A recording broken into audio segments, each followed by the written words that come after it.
आदाब, नमस्कार, स्वागत है आपका। मैं हूं आपके साथ शफान अंसारी। दोस्तों, आपको क्या लगता है, क्या 11 साल के बाद प्रधानमंत्री नरेंद्र मोदी को इस बात का एहसास हो रहा है कि उनके कैबिनेट में काबिल लोगों की कमी है? क्या इसीलिए अब उन्हें अपोजिशन से उधार के नेता लेने की जरूरत आन पड़ी है? जी हाँ, सही सुना आपने। विपक्ष के 3 नाम इस वक्त चर्चा में हैं। शशि थरूर, मनीष तिवारी और सुप्रिया सुले। ये 3 नाम इस वक्त दिल्ली की सियासत के मरकज में बने हुए हैं और खूब इनको लेकर चर्चा हो रही है।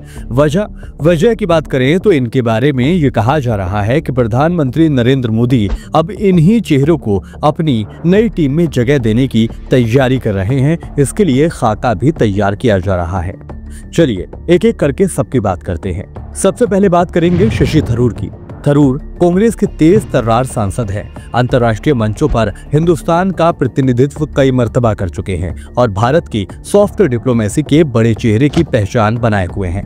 अब खबरें कह रही हैं कि मोदी सरकार उन्हें अपनी कैबिनेट में विदेश मंत्री बनाना चाहती है।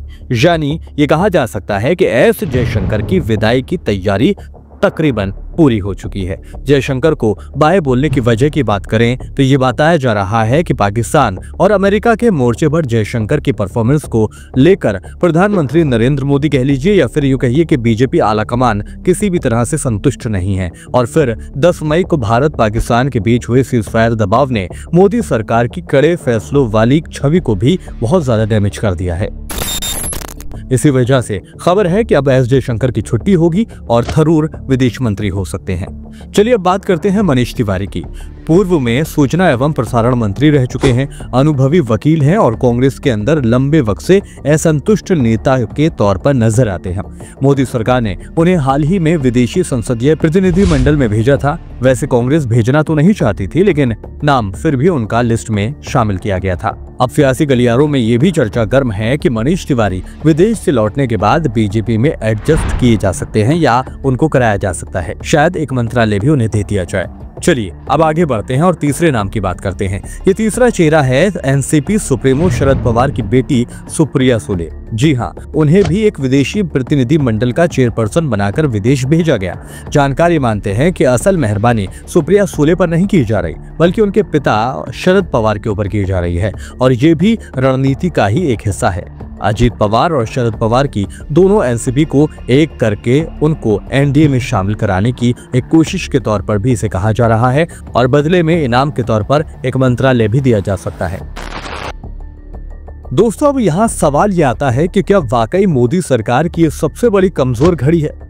क्या 11 साल के बाद अब प्रधानमंत्री नरेंद्र मोदी को ये लग रहा है कि टीम में मार्जिनल परफॉर्मेंस है और अब सरकार चलाने के लिए विपक्ष से काबिल चेहरे लेने पड़ सकते हैं? क्योंकि आज अगर आप मोदी मंत्रिमंडल को देखेंगे तो आपको 3 प्रकार के चेहरे ही नजर आएंगे। या तो वो चेहरा जो चापलूसी में ही अपनी पूरी सियासत को अदा करते आ रहे हैं, या पूर्व के नौकरशाह कह लीजिए, या फिर संघ के जो पुराने चेहरे हैं। और शायद ये लोग जनता की डिलीवरी में नाकाम साबित हो रहे हैं। हाल ही में 10 मई को हुए सीजफायर में, जिसमें कई लोग ट्रंप के दबाव का नतीजा इसको कह रहे हैं, उसके बाद प्रधानमंत्री नरेंद्र मोदी की इमेज को नुकसान सीधे तौर पर हुआ। शायद यही वजह है कि मोदी अब ऑपरेशन सिंदूर के बाद ऑपरेशन लोटस 2.0 चलाने की कोशिश में है या फिर चला रहे हैं। ऑपरेशन सिंदूर जहां पाकिस्तान पर कार्रवाई के बाद ब्रेक पर जा खड़ा हुआ, वहीं ऑपरेशन लोटस अब नए नेताओं को बीजेपी की झोली में डालने की कवायद के तौर पर देखा जा रहा है। इस पूरे मामले पर एक्सपर्ट्स का ये कहना है कि मोदी को प्रतिभाशाली लोग पसंद नहीं हैं। उन्हें वो लोग ज्यादा पसंद आते हैं जो सिर्फ उनकी हाँ में हाँ मिलाएं, चाहे वो मुख्यमंत्री के दौर की बात हो या फिर आज प्रधानमंत्री नरेंद्र मोदी के दौर की बात हो, चाहे वो जय नारायण व्यास जैसे होनहार हो या फिर गुलाम नबी आजाद जैसे शांत चेहरों की बर्बादी हो।